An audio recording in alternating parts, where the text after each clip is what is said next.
भारत की बात के यूट्यूब चैनल पे मैं एडवोकेट सिद्धार्थ राणा आपका स्वागत करता हूं। दोस्तों, हमारे भारत की बहुत सी विपक्षी पार्टियां मिली बैठी, लेकिन एक मुद्दा डिसाइड नहीं कर पाई कि आने वाले चुनाव में जाएं तो किस तरह जाएं, क्या मुद्दा लेके जाएं कि एक जो इतनी फुल मेजॉरिटी से चुनी हुई सरकार है, जिनके आने की संभावना 100 में से 99.99% बनी हुई है, उसको कैसे उखाड़ फेंकें।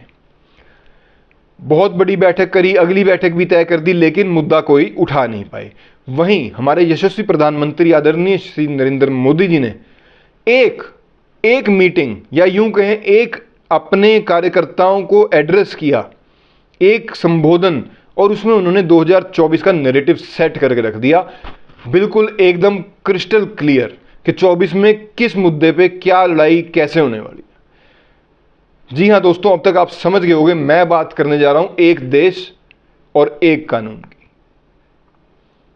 सुनने में ही बहुत अच्छा लगता है साथियों। हमारे देश में एक यही चीज ऐसी बची है जो होनी बाकी रह गई है, या यूं कहें कि इसके पूरे होते ही बीजेपी के जो कोर इश्यूज थे, उन कोर इश्यूज का जिसे कह लीजिए खत्म हो जाएंगे। एक 370 हटानी, दूसरा राम मंदिर, और तीसरा यूजीसी, ये यूनिफॉर्म सिविल कोड।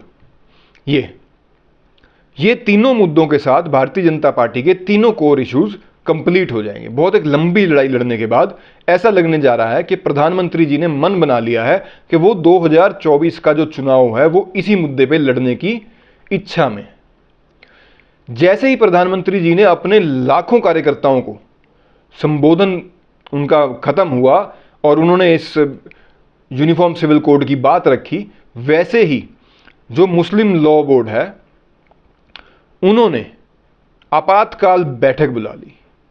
जी हां साथियों, उनको ऐसा डर लग गया जैसे बस प्रधानमंत्री जी यहां मीटिंग से निकलेंगे और दफ्तर जाके साइन करके यूनिफॉर्म सिविल कोड लागू कर देंगे। इमरजेंसी बैठक बुलाई और इमरजेंसी बैठक में उन्होंने क्या डिसाइड करा कि भाई हम तो इसके विरोध में हैं। वो हमेशा जो ये कट्टरपंथी मौलाना ग्रुप है, ये हमेशा से ही जब भी भारत को जोड़ने की बात होती है ये उसके विरोध में ही आते हैं। इनका विरोध चला भी करता था। अगर हम थोड़ा सा इतिहास में जाके देखें तो जब राजीव गांधी जी की सरकार थी, 412 सीटों के साथ वो चुन के आए थे, बहुत अच्छी मजबूत सरकार थी, तब कैसे इन्होंने एक शाहबानो वाला जो मैटर है, मैं उस मैटर के विस्तार में नहीं जाऊंगा, बहुत से लोगों को पता होगा, नहीं पता होगा तो आगे कभी वीडियो बनाएंगे उसके ऊपर। उस मैटर में इन कट्टरपंथी मौलानाओं करके जो सुप्रीम कोर्ट का आदेश था उसको कैसे पलटा, जस्ट एक बुजुर्ग महिला को भत्ता देने से रोकने के लिए।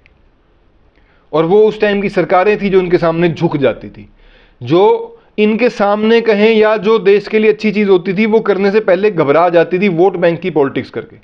लेकिन आज की जो सरकार है साथियों, ये मैं नहीं कह रहा, ये आंकड़े कह रहे हैं कि आज की जो सरकार है वो किसी भी स्थिति में अपनी जो नेशन फर्स्ट की थ्योरी है उसको छोड़ने को किसी भी स्थिति में तैयार नहीं है।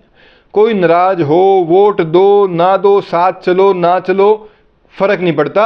अगर कोई फैसला वो देश के लिए लेने में सक्षम है, वो उसका क्या नेगेटिव है वो देखते ही नहीं इलेक्टोरल पॉलिटिक्स के हिसाब से, वो सिर्फ पॉजिटिव देखते हैं अपने देश के हिसाब से।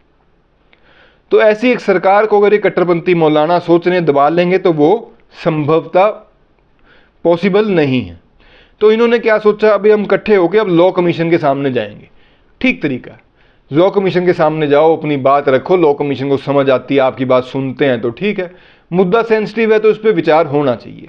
इस चीज़ के लिए हम भी बिल्कुल सहमत हैं कि मुद्दा सेंसिटिव है और विचार होना चाहिए। वही जो मोदी जी की भाजपा गवर्नमेंट है वो विचार कर भी रही है। मिस कॉल वाला नंबर भी एक जारी कर दिया है। पब्लिक ज़्यादा से ज़्यादा जो धर्मगुरु हैं उनसे मिलने की एक वो चल रही है, कवायद चल रही है, सबसे सलाह करी जा रही है। उत्तराखंड का तो ड्राफ्ट भी शायद 1-2 दिन में आने वाला है। तो ऐसे करके बहुत ज़्यादा इस पे मेहनत चल रही है। लेकिन अब बात यह है कि भाई ये 2024 से पहले लागू हो जाएगा या 2024 में प्रधानमंत्री जी इसको मुद्दा बना के चुनाव में उतरने की तैयारी में। तो ये तो अब प्रधानमंत्री जी जानते हैं या उनकी टीम जानती है, ना आप जानते हैं ना हम जानते हैं, हम तो आइडिया ही लगा सकते हैं। तो वो आइडिया लगाना स्वाभाविक है, हमें लगाना भी चाहिए, भारत के नागरिक हैं हम। तो इस आइडिया के हिसाब से अभी थोड़े दिन में ही ये चीज़ क्लियर हो जाएगी, मानसून सत्र में ये लेके आते हैं या फिर अगर मानसून सत्र में नहीं आता तो उसके बाद स्वाभाविक है भाई चुनाव में ये मुद्दा बनने वाला है। अगर ये अब मानसून सत्र में इसको लेके आते हैं तो सबसे बड़ी समस्या साथियों कांग्रेस पार्टी के साथ बनी हुई है। कांग्रेस पार्टी समर्थन में आती है तो गई, अगेंस्ट जाती है तो गई, उनके लिए बहुत भारी समस्या होने वाली है। जो कर्नाटक की जीत के बाद वो बहुत ज़्यादा एक्साइटमेंट वाले मोड में हैं और खुश चल रहे हैं और उनको ये लग रहा है भाई 40-45 जो भी लोकसभा में है सीधी ही 300 पार वो ले जाएंगे। उनका जो एक मोमेंटो बना हुआ है उसके ऊपर बहुत बड़ा ये सवालिया निशान हो जाएगा, भाई किस साइड जाओगे। और जैसे कि वोट बैंक की पॉलिटिक्स जातिवाद और धर्म के ऊपर कांग्रेस करती आई है, एक के साथ जाओगे तो दूसरा नाराज, दूसरे के साथ जाओगे तो पहला नाराज। तो ये बड़ा ही एक बढ़िया दृश्य देखने को हमें बहुत जल्द मिलने वाला है कि कांग्रेस पार्टी अपना क्या स्टैंड लेती है। और अन्य जो छोटे मोटे दल भी भारत में हैं उनमें से कुछ तो क्लियर हैं कि वो अपना बता चुके हैं कि भाई ऐसा नहीं होना चाहिए।